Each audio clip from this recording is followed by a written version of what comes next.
Hello friend नमस्कार जय Jagannath डुनु salt को आपण मानक स्वागत। डुनु सॉल्ट रे आज बनवाक जाऊँगी कंचा कंकड़ा तरकारी। आउ ये देखो कंकड़ा को मुझे भल भाव में बाछिकी धोईकी नहीं जाइए। ये दुईटी बड़ साइज आलू एपरी भाव में काटिकी रखिदे।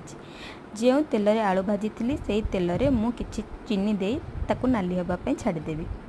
चीनीटी नाली हो आसला परे मु तादे किछि जीरा फुटेबी, कारण आम जेहेतु ओडिया घर अणफुटा तरकारी खाऊना मुझे तरकारी सब बेले किछि ना किछि फुटाऊ थाए, जमती कि सोरिष हो जीरा हो पंचफुटन हो एमती।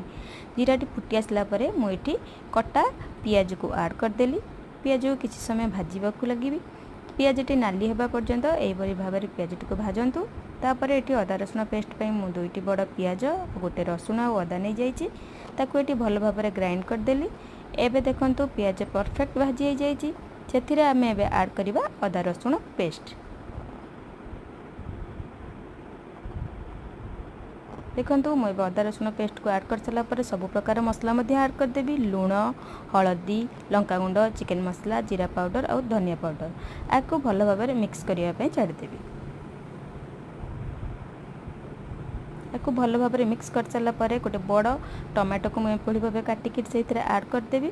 टमाटो ऐड कर सारा पर मसलाटी को 5 ରୁ 10 मिनट कषा लगे। कषि सारा पर देखिए मसलार कलर जमती यही भाव में किसी तेल बाहर आ कलरटी यहपरी भाव में देखा से पर्यंत मसलाटी को कषा लगे। तादे रखि कंचा कंकड़ा को ऐड करदेवे। देखंतु कंकड़ाटी पूरा कंचा अच्छी मु आदम भाजी ना। कंकड़ा को किसी समय कषि सारा तादे भाजी रखि आलू को देदेवे। आलू को दे सारा 2 ରୁ 3 मिनट पुणी कषा लगे।